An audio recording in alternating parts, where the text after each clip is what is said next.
The Battle of Berlin in the spring of 1945 was the final, desperate chapter of World War II in Europe. Amid the ruins of the German capital, a handful of Germany's most fearsome weapons, the King Tiger tanks, fought their last battles.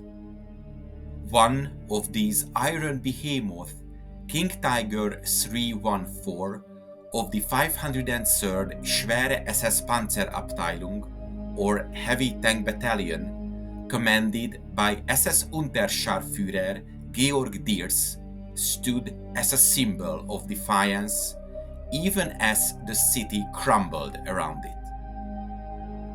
The 503rd Schwere SS Panzerabteilung was formed in July of 1943. It was earmarked to become the Heavy Tank Battalion of the 3rd SS Panzer Corps. In early September of 1944, the battalion began its conversion to the new Tiger II heavy tank around the area of Paderborn in Germany. In January of 1945, they received a steady stream of the new tanks, and by the end of the month, they had received 31 King Tiger tanks and were busy training new crews for combat. Just 8 days before they were due to be deployed in the field, the battalion received a new commander, SS Sturmbannführer or Major Fritz Herzig. Despite the less than ideal timing, Herzig was an experienced and proven leader who went on to lead his new battalion with skill and vigor.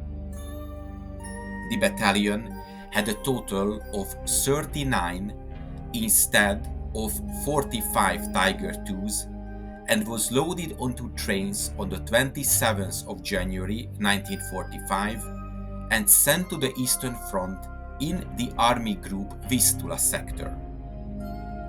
By the 15th of April 1945, the 503rd reported a total of 12 King Tiger tanks, of which 10 were still operational. The 503rd ended the war fighting in the Battle of Berlin as part of Kampfgruppe Monke under the command of SS Brigadeführer Wilhelm Monke. This group was charged with defending the government district, including the Reichschancellery and the Reichstag. On the 18th of April 1945, with Soviet forces encircling Berlin and pressing ever closer to the city center, King Tiger 314 was ordered to launch a counterattack from the Potsdamer station toward the Anhalter station, just a few blocks away. This mission marked the beginning of an intense and long firefight against advancing Soviet armor, including T-34s and the formidable Joseph Stalin II heavy tanks. The battle raged throughout the day. Maneuvering through narrow, rubble-strewn streets and under constant threat from Soviet infantry wielding anti-tank weapons, Diers and his crew managed to stave off wave after wave of Soviet attacks.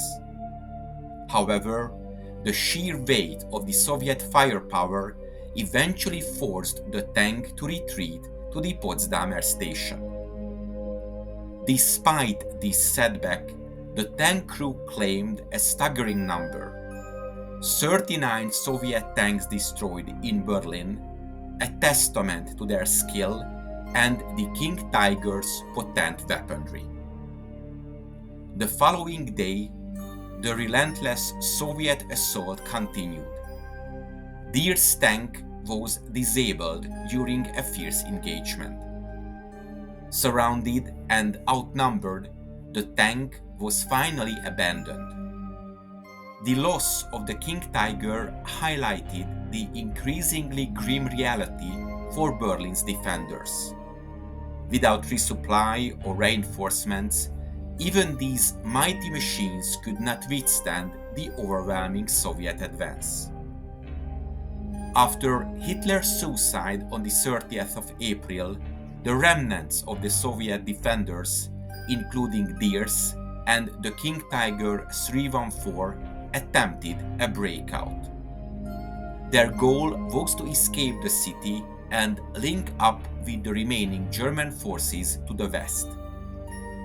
This desperate effort saw King Tiger 314 lead a motley collection of armored vehicles through the ruined streets and Soviet lines. The breakout was chaotic and costly. King Tiger 314 navigated through enemy fire, engaging Soviet tanks and infantry along the way. In a cruel twist of fate, it was not Soviet forces, but a German mine that finally ended the King Tiger's journey.